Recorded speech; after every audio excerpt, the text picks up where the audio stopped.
God can turn water to wine. Let me tell you how that miracle works. He doesn't introduce anything new. It is the water you already had. He will simply turn it to wine. The size may not be affected. Maybe the color and the taste and the chemical composition, that's all that changes. But when you stand before His Majesty with ashes, there are times that nothing can be done over that ashes. So here's what He says: bring it. Now you have to trust Him enough to take the ashes. I told you ashes is the final state of burning. From a flourishing tree to a log of wood to burnt coal to ashes. A tree, wood, coal, ashes. And He says, give it to me. When you hand it over to Him, to you it may look like every situation is hopeless. Then you see Him coming with a garment, beauty He calls it, and He wraps it around you like the father of Joseph wrapped the coat of many colors. Now, I don't know what it was before it became ashes. It's amazing that when anything becomes ashes, you cannot really tell what it was before. It is not always wood. When they cremate men, they also become ashes. So it's not always wood. Even flesh, when you burn it intensely, it can become ashes. When bones are crushed and burnt, they become ashes.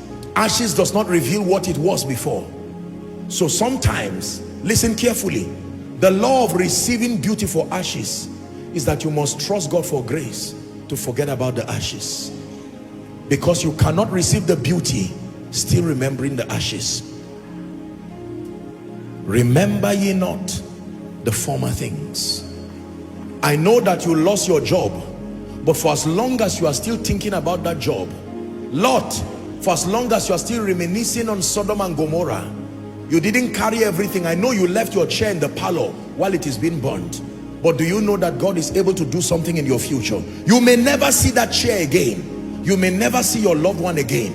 You may never go back to that office again. Maybe that relationship did not work and it's for real, it's gone, never comes again. Most believers cannot go forward because their heads are still at yesterday.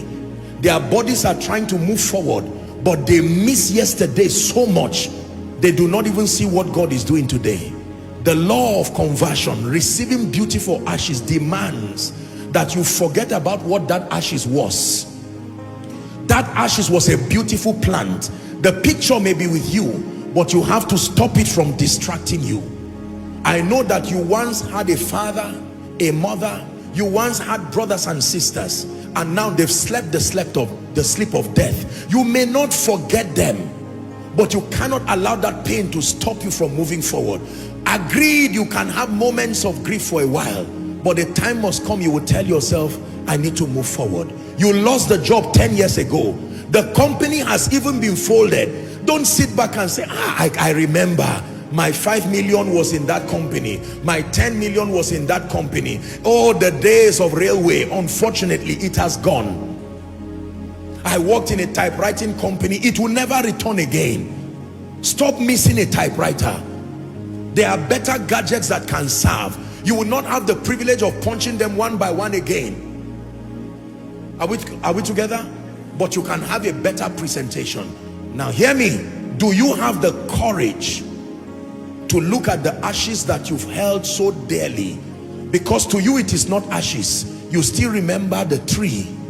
You still remember the wood. You still remember the coal and the ashes. So when you hold it, others are looking at dust, but you are looking at a story of decline, a story of pain. But do you have the courage to look beyond it and receive His beauty? Jesus is saying, give me the ashes.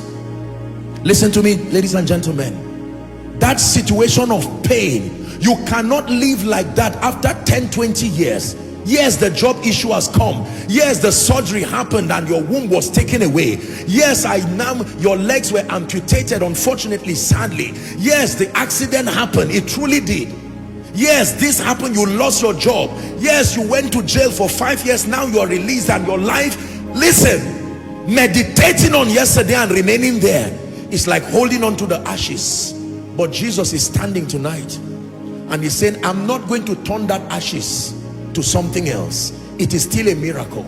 You are waiting for the ashes, and you wish, Jesus, if you can, turn the ashes to coal, the coal to wood, and the wood back to a tree. This is what I want you to do. Are you not the God that turned water to wine? And then he says, I'm also the God that gives beauty for ashes.